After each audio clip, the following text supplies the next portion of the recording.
Hi, boys and girls. It's Uncle Byard. I'm down here in the mine shaft and want to tell you a funny story about something that happened to me way back when I was a boy. Well, this was a Sabbath afternoon.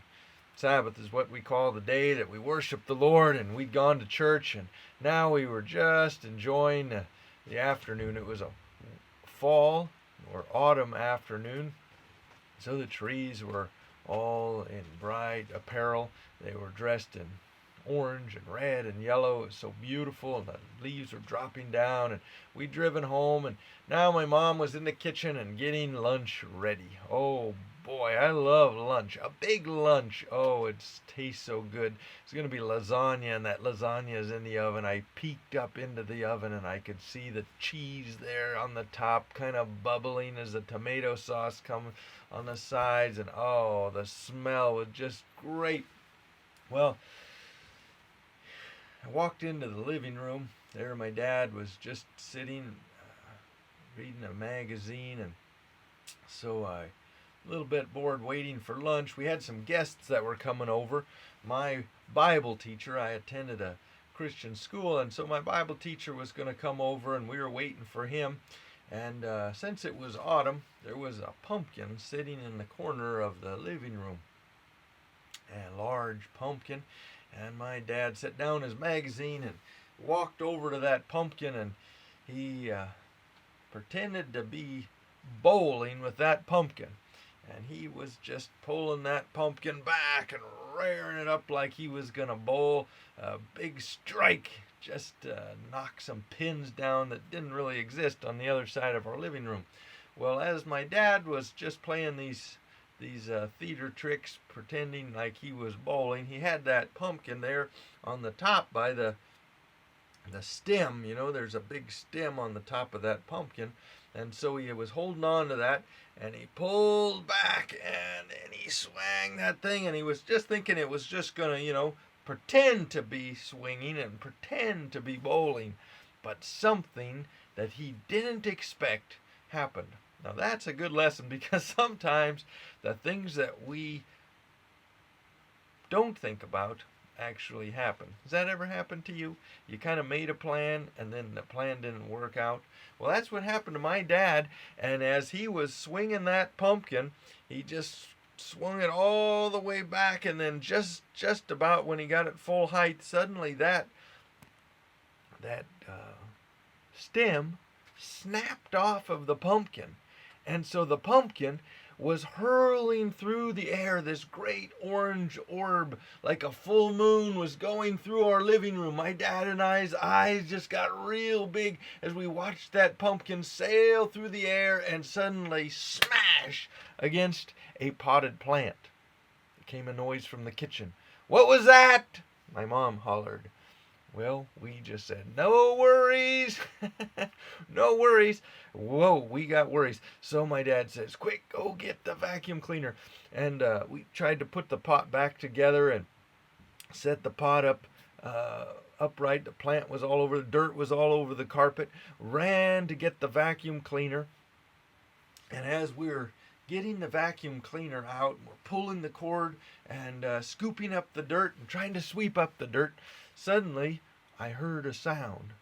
Now this is a sound that maybe you've heard if you've ever had a pet cat before, but this was the sound, like a cat throwing up. Oh no, what's that? It was our cat, Piowacket, and he was throwing up.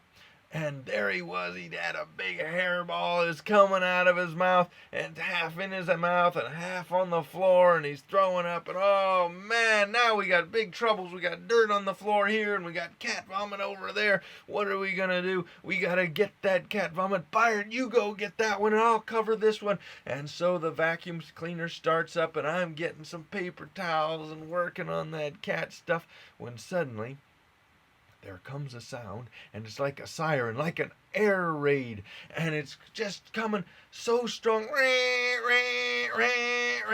What's that sound? It's a smoke detector.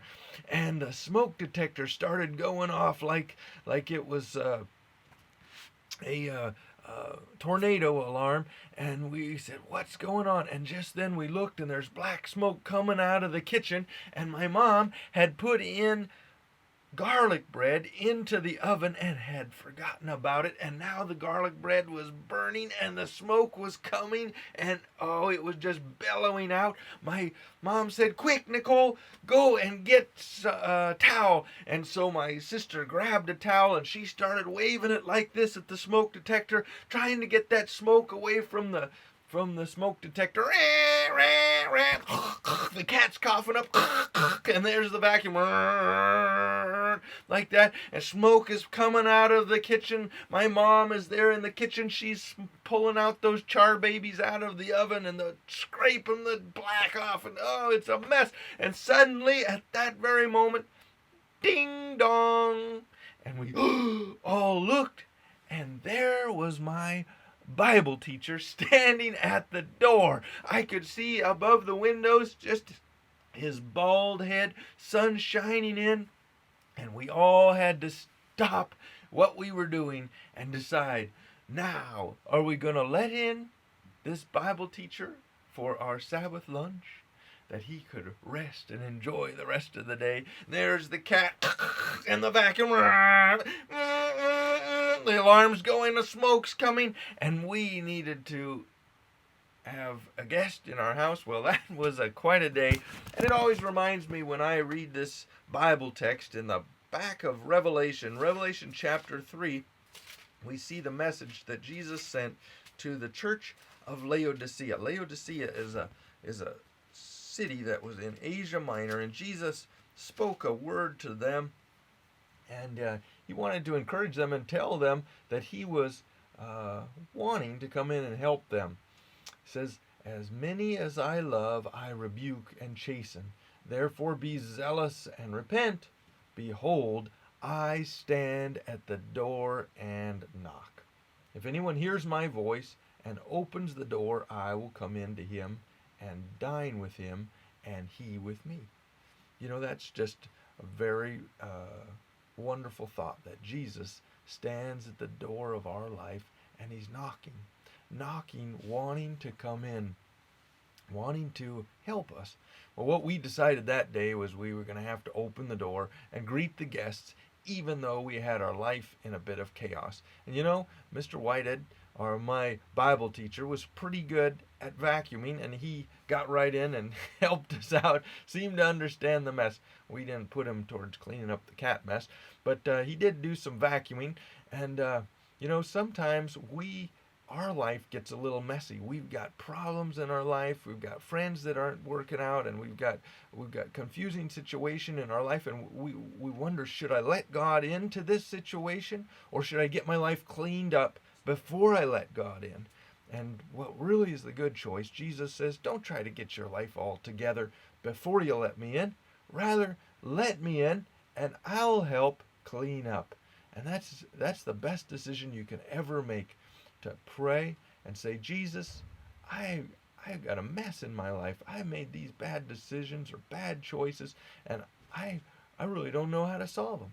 Maybe, Jesus, could you come in and help me solve those problems? And he'll come in more than willingly, and he'll put your life together, and then you can sit down and dine together. That's what he says. He says, I want to sit down and eat with you. I don't know if you're going to have lasagna, but you're going to eat with the Lord. In fact, Jesus says that he's got a great banquet prepared. Not only a banquet in heaven, but a banquet here on earth. A banquet of joy and peace and patience and love. Fruits that will manifest themselves in your life, and your life will be happier when Christ is sitting at the table of your everyday. God bless you, kids. Have a great day. Bye-bye.